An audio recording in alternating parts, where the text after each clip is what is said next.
Marty Nowicki from Impact Snap, coming to you from the Turning Stone Resort and Casino. Today we're going to talk about and we're going to show you, if you're videotaping your swing, a couple key positions that you should be looking for right off the bat.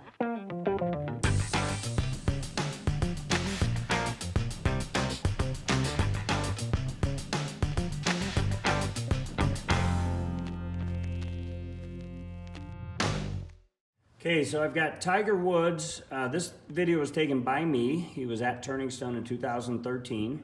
And I wanted to just show you a couple key positions on the downswing that we're looking for. We've talked a lot about the geometry of impact, but I want to show you a couple checkpoints in the downswing that a lot of people, let's just say they don't achieve these positions.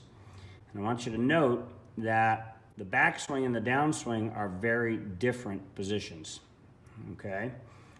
So we've got the golf club about parallel to the ground. He's got a driver on the right and he's got a 7-iron on the left.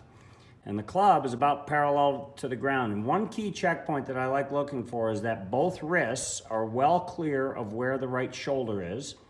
Or we could say that the left arm and the trail leg match up.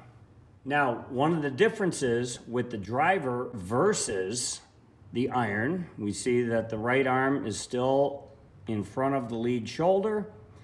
But if you look at the amount of tilt to the right with the driver, it's much more tilted. With an iron, it's more level, a few degrees of tilt, but it's much more level.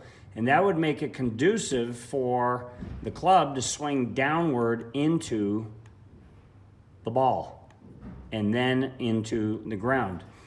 So with driver, ball position and the amount of tilt to the side would be the differentiator between swinging upward and swinging downward. So you can see with the iron, his hands are well past the point of the ball. A little bit of forward shaft lean, which if you are hitting an iron, that's a good thing to have. With the driver, you'll see right as he's hitting the ball, the shaft gets to vertical, which would be an indicator that, hey, that golf club is now swinging upward. It's leaving the ground. So if I track the bottom of the golf club, you can see how it is ascending versus when the shaft is leaning forward, we already know that the club is descending. So the low point of the swing is basically underneath the left shoulder joint. The assumption there is that we've got our lowercase letter y impact. So I've got Tiger on the left with a 7-iron, Tiger on the right with the 7-iron. I just want to show you how different backswing and downswing is when you're watching this or filming yourself on the phone. Be very aware that, hey, the hands, when the club is about parallel to the ground, the hands have already reached the point of the ball.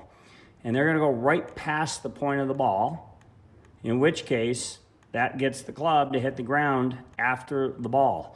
So you can see, if I scroll that back to where the club is parallel to the ground, you can see how different both arms are stretched out a little bit here, okay? And both arms are now inside the plane of what I'll call the right shoulder, and by inside by quite a bit. I think when people are trying to achieve this condition, what's important to remember is that when the club gets to about knee high on the downswing, it should already be square relative to the plane. That way we don't have to mess around with the club face. From there, we can just turn and the face is lined up. And in this case, he's gonna hit a nice little push draw. Divot after the ball, chest turning, and you can see how very little rotation of the club face through impact. That's your key to making your divot after the ball and to consistent impacts. I'm Marty Nowicki for Impact Snap, coming to you from the Turning Stone Resort and Casino. Please hit the subscribe button down below, click the bell. That way you'll get notices every time we put out a new video. And by all means, please leave your comments down below. That helps us to make more content for you.